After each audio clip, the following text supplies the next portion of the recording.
ನಮಸ್ಕಾರ ಎಲ್ಲರಿಗೂ.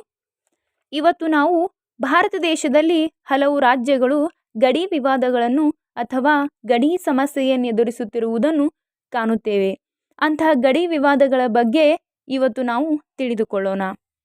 ರಾಷ್ಟ್ರೀಯ ದೃಷ್ಟಿಕೋನದಲ್ಲೇ ಭಾಷಾವಾರು ಪ್ರಾಂತ್ಯಗಳ ರಚನೆಯನ್ನು ಪರಿಗಣಿಸಿದ್ದರಿಂದ ಗಡಿ ಭಾಗದ ಕೆಲವು ಪ್ರದೇಶಗಳ ಕನ್ನಡಿಗರು ಅನ್ಯಾಯಕ್ಕೊಳಗಾದರು. ಭಾಷಿಕವಾಗಿ ಬಹುಸಂಖ್ಯಾತರಾದರೂ ಕೂಡ ಬೇರೆ ಭಾಷಿಕ ಪ್ರಾಂತ್ಯಕ್ಕೆ ಸೇರ್ಪಡೆಯಾದ್ದರಿಂದ ಅಲ್ಲಿನ ಪರಿಸ್ಥಿತಿಯಲ್ಲಿ ಅವರು ಅಲ್ಪಸಂಖ್ಯಾತರಾದರು. ಹೀಗಾಗಿ ಇಂದಿಗೂ ಕರ್ನಾಟಕ ಸರ್ಕಾರ ಹಾಗೂ ಕನ್ನಡ ಪರ ಹೋರಾಟಗಾರರು ಈ ಪ್ರದೇಶಗಳನ್ನು ಕರ್ನಾಟಕಕ್ಕೆ ಮರಳಿ ಪಡೆಯುವ ಆಶಾಭಾವನೆಯಿಂದ ಹೋರಾಟಗಳನ್ನು ನಡೆಸುತ್ತಿದ್ದಾರೆ. ಪ್ರಮುಖವಾಗಿ ಮಹಾರಾಷ್ಟ್ರ, ಕೇರಳ, ಆಂಧ್ರ ಪ್ರದೇಶ್ ಮತ್ತು ತಮಿಳುನಾಡುಗಳ ಜೊತೆ ನಿರಂತರ ಸಂಘರ್ಷ ನಡೆಯುತ್ತಿದೆ. ಆದರೆ ಈ ವಿಷಯವನ್ನು ಇತ್ಯರ್ಥಪಡಿಸುವ ಅಧಿಕಾರ ಕೇಂದ್ರ ಸರ್ಕಾರದ ಬಳಿ ಇದೆ. ಅಂತಹ ಗಡಿ ಸಮಸ್ಯೆಯನ್ನು ಎದುರಿಸುತ್ತಿರುವ ಎರಡು ಪ್ರಮುಖ ರಾಜ್ಯಗಳೆಂದರೆ ಕರ್ನಾಟಕ ಮತ್ತು ಮಹಾರಾಷ್ಟ್ರ. ಬಹುಸಂಖ್ಯಾತ ಕನ್ನಡಿಗರಿರುವ ಕೆಲವು ಪ್ರದೇಶಗಳು ಇಂದಿಗೂ ಮಹಾರಾಷ್ಟ್ರದಲ್ಲಿವೆ. ಅವುಗಳಲ್ಲಿ ಅಕ್ಕಲಕೋಟೆ, ದಕ್ಷಿಣ ಸೊಲ್ಲಾಪುರ ಮತ್ತು ಜತ್ ತಾಲೂಕುಗಳು ಪ್ರಮುಖವಾಗಿವೆ. ಆದರೆ ಪ್ರಮುಖ ಸಂಘರ್ಷ ನಡೆದಿರುವುದು ಬೆಳಗಾವಿ ನಗರಕ್ಕಾಗಿ. ಮಹಾರಾಷ್ಟ್ರ ಸರ್ಕಾರವು ಬೆಳಗಾವಿ ತನಗೆ ಸೇರಬೇಕೆಂದು ನಿರಂತರವಾಗಿ ಒತ್ತಡವನ್ನು ಹೇರುತ್ತಿದೆ. ಹಾಗಾದರೆ ಕರ್ನಾಟಕ ಮತ್ತು ಮಹಾರಾಷ್ಟ್ರ ಗಡಿ ವಿವಾದ, ಈ ಸಮಸ್ಯೆ ಹೇಗೆ ಹುಟ್ಟಿಕೊಂಡಿತು, ಈ ಸಮಸ್ಯೆಯ ಮೂಲವೇನೆಂಬುದನ್ನು ನಾವು ತಿಳಿದುಕೊಳ್ಳೋಣ. ಕರ್ನಾಟಕ ಸರ್ಕಾರ ಮತ್ತು ಕನ್ನಡ ಪರ ಸಂಘಟನೆಗಳು ಮಹಾರಾಷ್ಟ್ರದ ಬೇಡಿಕೆಯನ್ನು ಸಮರ್ಥವಾಗಿ ಅಲ್ಲಗಳೆಯುತ್ತಲೇ ಬಂದಿವೆ. ಮಹಾರಾಷ್ಟ್ರ ಏಕೀಕರಣ ಸಮಿತಿಯು ಬೆಳಗಾವಿ ಮತ್ತು ಇತರ ಪ್ರದೇಶಗಳು ಮಹಾರಾಷ್ಟ್ರಕ್ಕೆ ಸೇರಿಸಬೇಕೆಂದು ಪ್ರತಿಪಾದಿಸುತ್ತಲೇ ಇದೆ. 1881ರ ಜನಗಣತಿಯ ಪ್ರಕಾರ ಬೆಳಗಾವಿಯಲ್ಲಿ 64.39% ಜನರು ಕನ್ನಡ ಮಾತನಾಡುವವರಾಗಿದ್ದರೆ 26.4% ಮರಾಠಿ ಭಾಷಿಕರಿದ್ದಾರೆ. ಆದಾಗ್ಯೂ ಈ ಪ್ರದೇಶದ ಸಾಮಾಜಿಕ, ಆರ್ಥಿಕ ಮತ್ತು ರಾಜಕೀಯ ಕ್ಷೇತ್ರಗಳಲ್ಲಿ ಮರಾಠಿ ಮಾತನಾಡುವ ಜನಸಂಖ್ಯೆಯು ಪ್ರಾಬಲ್ಯ ಸಾಧಿಸಿದೆ. ಮಹಾರಾಷ್ಟ್ರ ಏಕೀಕರಣ ಸಮಿತಿ ಬೆಳಗಾವಿ ಮೂಲದ ಸಾಮಾಜಿಕ ರಾಜಕೀಯ ಸಮಿತಿಯನ್ನು 1948ರಲ್ಲಿ ರಚಿಸಲಾಯಿತು. ಭಾಷಾವಾರು ರಾಜ್ಯಗಳ ರಚನೆಗೆ ಸಂಬಂಧಿಸಿದಂತೆ ನೋಡುವುದಾದರೆ ಅತಿ ಹೆಚ್ಚು ಮರಾಠಿ ಮಾತನಾಡುವ ಬೆಳಗಾವಿಯನ್ನು ತಪ್ಪಾಗಿ ಕರ್ನಾಟಕಕ್ಕೆ ಸೇರಿಸಲಾಗಿದೆ ಎನ್ನುವುದು ಮಹಾರಾಷ್ಟ್ರದ ವಾದ.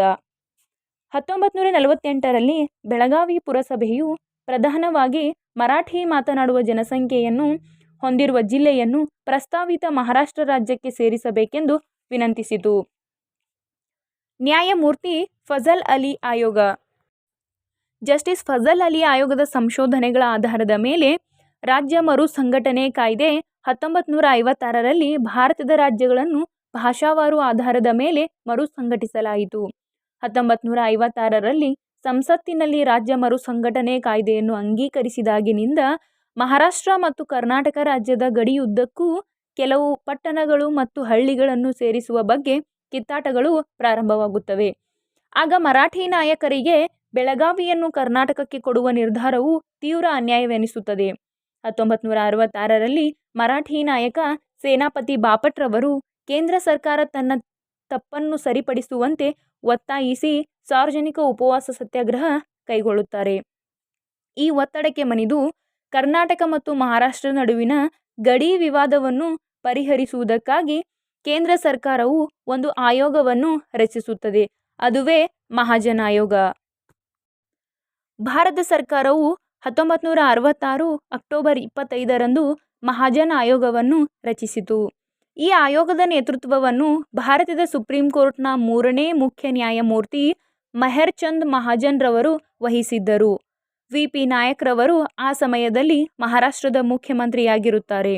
1967 ನವೆಂಬರ್ 9ರಂದು ಸಾರ್ವಜನಿಕವಾಗಿ ಮಹಾರಾಷ್ಟ್ರವು ಫಲಿತಾಂಶವನ್ನು ಲೆಕ್ಕಿಸದೆ, ಅಂದರೆ ಫಲಿತಾಂಶ ಬರುವುದಕ್ಕಿಂತ ಮುನ್ನವೇ ನಾವು ಈ ವರದಿ ಏನೇ ಆಗಿದ್ದರೂ ಈ ಮಹಾಜನ್ ಆಯೋಗದ ವರದಿಗೆ ಬದ್ಧರಾಗಿರುತ್ತೇವೆಂದು ಸಾರ್ವಜನಿಕವಾಗಿಯೇ ಘೋಷಿಸುತ್ತಾರೆ. ಈ ಆಯೋಗಕ್ಕೆ ಕರ್ನಾಟಕವು ಇನ್ನೊಂದು ಸಮಸ್ಯೆಯನ್ನು ಪರಿಹರಿಸುವಂತೆ ಕೇಳಿಕೊಳ್ಳುತ್ತಾರೆ. ಅದುವೇ ಕೇರಳದ ಕಾಸರಗೋಡು. ಕಾಸರಗೋಡಿನ ವರದಿಯನ್ನು ಕೊಡಿ ಎಂದು ಕರ್ನಾಟಕ ಸರ್ಕಾರವು ಮಹಾಜನ್ ಆಯೋಗಕ್ಕೆ ತನ್ನ ವಿನಂತಿಯನ್ನು ಸಲ್ಲಿಸುತ್ತದೆ. ಈ ವರದಿಯ ತೀರ್ಪು ಹೀಗಿತ್ತು. ಪಾಯಿಂಟ್ ನಂಬರ್ 1, ಬೆಳಗಾವಿ ಕರ್ನಾಟಕದಲ್ಲೇ ಮುಂದುವರಿಯಲಿದೆ. ಪಾಯಿಂಟ್ ನಂಬರ್ 2, ಜತ್ತ, ಅಕ್ಕಲಕೋಟೆ, ಸೊಲ್ಲಾಪುರ ಸೇರಿದಂತೆ ಸುಮಾರು 247 ಸ್ಥಳಗಳು ಕರ್ನಾಟಕದ ಭಾಗವಾಗಲಿವೆ. ಪಾಯಿಂಟ್ ನಂಬರ್ 3, ನಂದಗಡ, ನಿಪ್ಪಾಣಿ, ಖಾನಾಪುರ ಸೇರಿದಂತೆ ಸುಮಾರು 264 ಸ್ಥಳಗಳು ಮಹಾರಾಷ್ಟ್ರದ ಭಾಗವಾಗಲಿವೆ. ಪಾಯಿಂಟ್ ನಂಬರ್ 4, ಕಾಸರಗೋಡು ಕರ್ನಾಟಕದ ಭಾಗವಾಗಬೇಕೆಂದು ಮಹಾಜನ ವರದಿ ತನ್ನ ತೀರ್ಪನ್ನು ನೀಡುತ್ತದೆ. ಈ ತೀರ್ಪು ಬಂದ ನಂತರ ಮೊದಲು ಈ ತೀರ್ಪು ಏನೇ ಆಗಿದ್ದರೂ ಒಪ್ಪಿಕೊಳ್ಳುತ್ತೇನೆಂದ ಮಹಾರಾಷ್ಟ್ರ ಸರ್ಕಾರ ಮಹಾಜನ್ ಆಯೋಗದ ವರದಿ ಬಂದ ನಂತರ ಈ ವರದಿಯ ತೀರ್ಪನ್ನು ತಿರಸ್ಕರಿಸುತ್ತದೆ. ಈ ವರದಿಗೆ ಹಲವಾರು ಪ್ರತಿಕ್ರಿಯೆಗಳು ಉಂಟಾಗುತ್ತವೆ. ಮಹಾರಾಷ್ಟ್ರ ಸರ್ಕಾರವು ಈ ವರದಿಯನ್ನು ತಿರಸ್ಕರಿಸುತ್ತದೆ. ಕೇರಳ ಸರ್ಕಾರವು ಈ ವರದಿಯ ಶಿಫಾರಸುಗಳನ್ನು ಅಲ್ಲಗಳೆದು ಕಾಸರಗೋಡನ್ನು ಕರ್ನಾಟಕಕ್ಕೆ ಹಸ್ತಾಂತರಿಸಲು ನಿರಾಕರಿಸುತ್ತದೆ. ಕರ್ನಾಟಕ ಈ ವರದಿಯನ್ನು ಸ್ವಾಗತಿಸಿ ಜಾರಿಗೊಳಿಸಲು ಅಥವಾ ಯಥಾಸ್ಥಿತಿ ಕಾಯ್ದುಕೊಳ್ಳಲು ಸಿದ್ಧವಾಗುತ್ತದೆ. ಕರ್ನಾಟಕದ ಪಾಲಿಗೆ ಮಹಾಜನ್ ವರದಿಯ ಶಿಫಾರಸೆ ಅಂತಿಮ. ಕಳೆದ 2007ರಲ್ಲಿ ಕರ್ನಾಟಕ ಸರ್ಕಾರವು ಬೆಳಗಾವಿ ಪ್ರದೇಶದ ಮೇಲೆ ತನ್ನ ನಿಯಂತ್ರಣವನ್ನು ಪ್ರತಿಪಾದಿಸಲು ಬೆಳಗಾವಿಯಲ್ಲಿ ಸುವರ್ಣಸೌಧವನ್ನು ಕಟ್ಟಿಸಿ ಶಾಸನ ಸಭೆಗಳ ಕಲಾಪಗಳನ್ನು ವರ್ಷದಲ್ಲಿ 1 ಬಾರಿ ನಡೆಸುತ್ತಾ ಬರುತ್ತಿದೆ. ಬೆಳಗಾವಿ ಕರ್ನಾಟಕದ ಅವಿಭಾಜ್ಯ ಅಂಗವಾಗಿದೆ. ಇಂದು ನಾವು ಕರ್ನಾಟಕ ಮತ್ತು ಮಹಾರಾಷ್ಟ್ರ ರಾಜ್ಯಗಳ ಗಡಿ ವಿವಾದಗಳ ಕುರಿತು ಪ್ರಮುಖ ಸಂಗತಿಗಳನ್ನು ತಿಳಿದುಕೊಂಡಿದ್ದೇವೆ. ಧನ್ಯವಾದಗಳು.